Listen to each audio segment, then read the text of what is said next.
ہاتھ اٹھائیں گے، بسم اللہ اللہ اکبر وللہ الحمد کہہ کر ہاتھوں کو آہستہ سے، آواز نہیں آنا چاہیے بوسہ لینے کی، آہستہ سے چوم لیں گے۔ پھر طواف شروع ہوگا۔ پہلے 3 طوافوں میں رمل کریں گے، مرد، عورتیں نہیں۔ رمل کہتے ہیں منڈا ہلانا اور تھوڑا پنجوں کے بل سینہ تان کی اونچی، یہ اس شکل میں ہو سکے گا جب آپ باہر سے طواف کریں گے۔ اندر گھس کے کریں گے تو جگہ اتنی نہیں ہوتی کہ آپ رمل کر سکیں، اور یہ رمل کرنا سنت ہے۔ تو پہلے 3 چکروں میں رمل ہوگا، باقی 4 چکر جو ہیں اپنی جیسی رفتار چالیں ویسے کیے ہیں۔ اور طواف کے دوران کعبۃ اللہ کو ہمیں دیکھنا نہیں ہے، طواف کے بیچ میں کعبہ کو دیکھا نہیں جائے۔ رکن یمانی یہ حجر اسود ہے، اس سے پہلے والا رکن یمانی، جیسے یہ بینچ رکھی، یہ رکن یمانی ہے، وہ حجر اسود ہے۔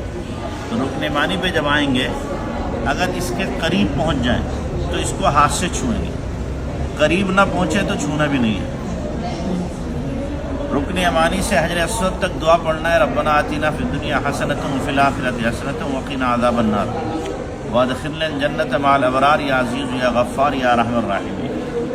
یہاں پر 40 فرشتے، ایک روایت میں 70 فرشتے اس دعا پر آمین کہتے ہیں۔ تو یہ دعا رکن یمانی سے حجر اسود تک۔ اب وہاں پر پہنچیں گے، حجر اسود پر 1 چکر پورا ہو گیا، پھر اسی طریقے سے ہم استلام کریں گے۔ 7واں چکر حجر اسود پا کر کے ہمارا پورا ہوگا، اور ہر چکر میں ہمیں بوسہ لینا۔ چکر کے بیچ جو ہم طواف کر رہے ہیں، اس میں جو چاہیں ہم دعا مانگیں، پہلا کلمہ پڑھیں، تیسرا کلمہ پڑھیں، استغفار پڑھیں، درود شریف پڑھیں، اور جو آپ کو قرآن کی ربنا والی دعائیں جتنی یاد ہیں وہ ساری پڑھیں۔ اور پھر جو چاہیں آپ اردو میں دعا مانگنا چاہیں، اردو میں جو چاہیں دعا مانگ سکتے ہیں۔ یہی ضروری نہیں کہ جو کتابوں میں دعا لکھی ہوئی ہے وہی آپ دیکھ کر کے پڑھیں، جو دعا آپ کی سمجھ میں آئے وہ دعا آپ پڑھ سکتے ہیں۔ تو 7 چکر میں اس طریقے سے ہمیں طواف کرنا ہے۔ طواف کے دوران ہم اس بات کا خیال کریں کہ یہ وہ زمین ہے جس پر آدم علیہ السلام سے لے کر اللہ کے نبی تک، اور اللہ کے نبی سے لے کر آج تک کتنے اولیاء کرام نے طواف کیا ہے۔ آج میں گندا بندہ بھی اس سرزمین پہ پیر رکھ رہا ہوں۔ اور پھر یہ بھی خیال ہو کہ یہی وہ جگہ ہے جہاں صحابہ کو ستایا جاتا تھا، گھسیٹا جاتا تھا، مارا جاتا تھا۔ جب اس تصور کے ساتھ طواف کریں گے تو ہمیں لذت محسوس ہوگی۔ جب 7 چکر ہمارے پورے ہو گئے تو مقام ابراہیم، وہاں پر 2 رکعت اثر پڑھنا ہے، لیکن چونکہ وہاں رش ہوتا ہے، طواف ہوتا ہے، وہاں ممکن نہیں ہے، تو پیچھے جہاں جگہ ملے وہاں پر 2 رکعت نماز ہمیں واجب الطواف پڑھنا ہے۔ ان 2 رکعت میں پہلی رکعت میں الحمد شریف کے بعد میں آیت الکرسی، کیا نام ہے، قل یا الکافرون، دوسری رکعت میں الحمد شریف کے بعد میں قل واللہ احد پڑھنا ہے، اور پھر ہمیں دعا مانگنا ہے 2 رکعت پڑھ کے۔ اس کے بعد ہمیں زمزم پینا ہے، زمزم پی کر کے پھر دعا مانگنا ہے، اس لیے کہ زمزم کے بارے میں اللہ کے نبی علیہ السلام نے فرمایا ماء زمزم لما شرب والا، جس مقصد کے لیے پیا جائے وہ مقصد پورا ہوتا ہے۔ تو کوشش ہماری یہ ہو کہ یقین کے ساتھ ہم زمزم پئیں۔ آپ نے فرمایا منافق تھوڑا زمزم پیتا ہے، ایمان والا پیٹ بھر کے پیتا ہے۔ تو خوب زمزم پئیں۔ زمزم پی لیا، اب وہیں سے راستہ ہے صفا مروہ کے لیے۔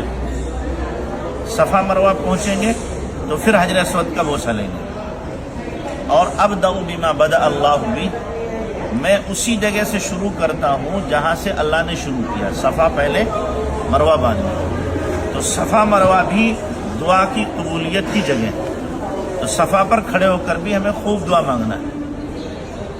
اب صفا سے ہم چلیں گے مروہ کی طرف، تو بیچ کے حصے میں گرین ٹیوب لائٹ لگی ہوئی ہے، جتنے میں گرین ٹیوب لائٹ ہے مرد حضرات اتنے میں دوڑ کے چلیں گے۔ دوڑنے سے مراد فل تیزی نہیں ہے، فل سے کم ہو، عام رفتار سے زیادہ ہو۔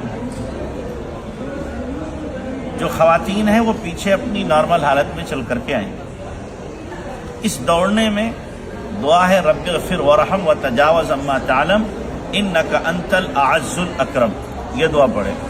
باقی صفا مروہ میں جو چاہیں آپ دعا پڑھیں، تسبیح پڑھیں، ذکر کریں، کر سکتے ہیں۔ تو صفا سے چلے مروہ پہ پہنچے، ایک چکر ہو گیا، مروہ پہ پہنچ کر پھر ہمیں دعا مانگنا ہے، دعا مانگ کے پھر اب ہمیں صفا کے لیے چلنا ہے۔ جب صفا کے لیے چلیں گے پھر گرین لائٹ پڑے گی، وہاں پر پھر ہمیں دوڑنا ہے۔ اب صفا پہنچ جائیں گے پھر استلام کرنا ہے، ساتوں چکر میں ہمیں استلام کرنا ہے۔ صفا پہ ہم جب پہنچے تو دوسرا چکر ہو گیا، پھر صفا سے مروہ تیسرا ہو گیا، آخری چکر ہمارا جو ہوگا وہ مروہ پہ ختم ہوگا۔ جب مروہ پہ ختم ہو گیا دعا کر لی ہم نے، اگر مکروہ ٹائم نہیں ہے تو 2 رکعت نفل نماز پڑھے، 2 رکعت، اور پڑھ کر کے اللہ سے قبولیت کی دعا کرنے، اور پھر اس کے بعد میں ہمیں اپنے بال بنوا لینا آ کر کے۔ تو مختصر یہ عمرہ آپ کا ہو گیا، بال بن گئے، عمرہ ہو گیا۔ تو چلیں اب شروع کریں انشاءاللہ۔